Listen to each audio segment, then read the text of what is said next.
يا مساء الورد على احلى متابعين في الدنيا. الحلو بتاعنا النهارده حلو غير عادي. كيكة استنابون قطمة منها واحدة لا تكفي. بجد ادمان كيكة سهلة وسريعة وكمان خفيفة، وهنعملها بمقادير ومكونات بسيطة.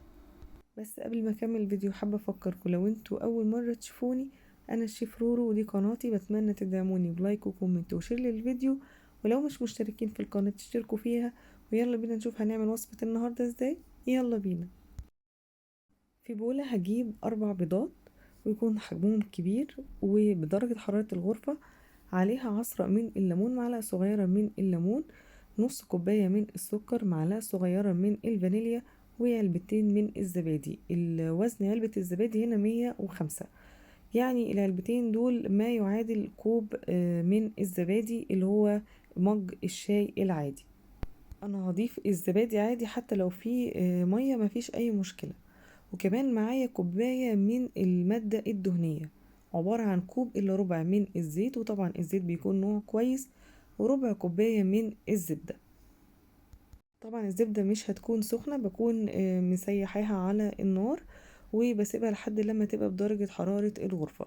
هضرب الخليط السوائل اللي عندي ده كله بالهاند بلندر، وممكن نضربه في الخلاط، ممكن كمان مضرب كهربائي، مفيش اي مشكلة. بس انا بالنسبة لي الاسهل والاسرع هو الهاند بلندر. وهضرب لحد لما تختفي المكونات وتمتزج كويس بالشكل اللي انتوا شايفينه ده. وبعد كده هبتدي ان انا استغنى عن الهاند بلندر وانزل الدقيق. طبعا الدقيق بيكون منخول، انا استخدمت كوبايتين من الدقيق، والدقيق اللي انا استخدمته هنا هو دقيق الضحى. وهحط معلقة كبيرة ممسوحة من البيكنج باودر. لو هتستخدموا البيكنج باودر اللي هو كوكس، فهحط الكيس كله، لان هو ضعيف. انا مستخدمة النوع ده، فالنوع ده اقوى عندي من كوكس، فمش هحتاج اكتر من معلقة كبيرة ممسوحة. هبتدي بقى ان انا استخدم المضرب اليدوي بالشكل اللي انتوا شايفينه ده، واقلب كويس الخليط اللي عندي. وهجيب معلقة ونص مليانين من القرفة، واحطها على الخليط بتاع الكيك. طبعا عشاق القرفة يعني، بجد الريحة بتاعة الكيك والطعم بجد بجد حلو قوي.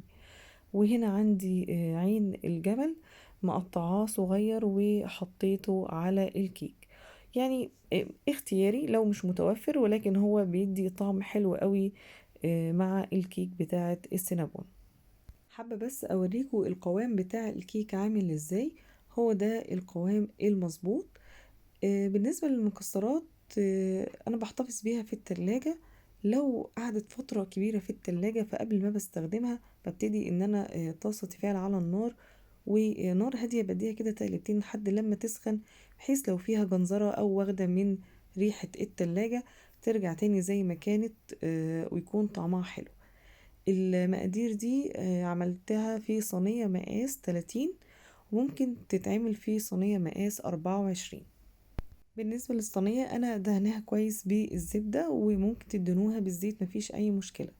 هتدخل بقى الصينية في الرف الشبكة اللي في النص. طبعا الفرن بيكون متشغل مسبقا وحامي، وأهدي النار ل180 درجة لحد لما تستوي. بعد نص ساعة ببتدي ان انا اشوف الكيك استوى ولا لا. وادي شكل الكيكة بعد ما استوت معانا. بعد ما بتهدى ببتدي ان انا اقطعها واقدمها. وقت التقديم بقى ببتدي ان انا احط الصوصات اللي انا عايزاها.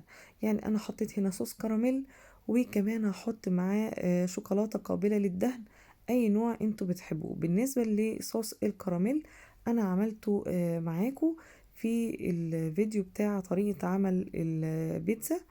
عملت معاكم صوص كراميل اقتصادي، هحط لكم لينك الفيديو في صندوق الوصف، وكمان هيظهر في اخر الفيديو على الشاشة بتاع الفيديو بتاع النهاردة. انا بس كل اللي انا عملته ان انا كنت الكراميل اللي انا عملته قبل كده ما كنتش حطيت فيه نشا، لان انا كنت عايزاه الكراميل يكون خفيف. انما المرة دي زودت معلقة كبيرة من النشا مع معلقة كبيرة من المية، ونزلتها مع الكراميل. بعد ما حطيت الكراميل والشوكولاتة هزين كده بواحدة من العين الجمل بالشكل اللي انتوا شايفينه ده. وطبعا التزيين اختياري، والكيكة ممكن تتاكل كده حتى من غير ما احط عليها اي صوص. كيكة سهلة سريعة وخفيفة طعمها حلو جدا. بتمنى ان كنتوا تجربوها وتقولولي رأيكم في الكومنتات. وبكده نكون خلصنا حلقة النهاردة، بتمنى انها تكون عجبتكم. والسلام عليكم ورحمة الله وبركاته.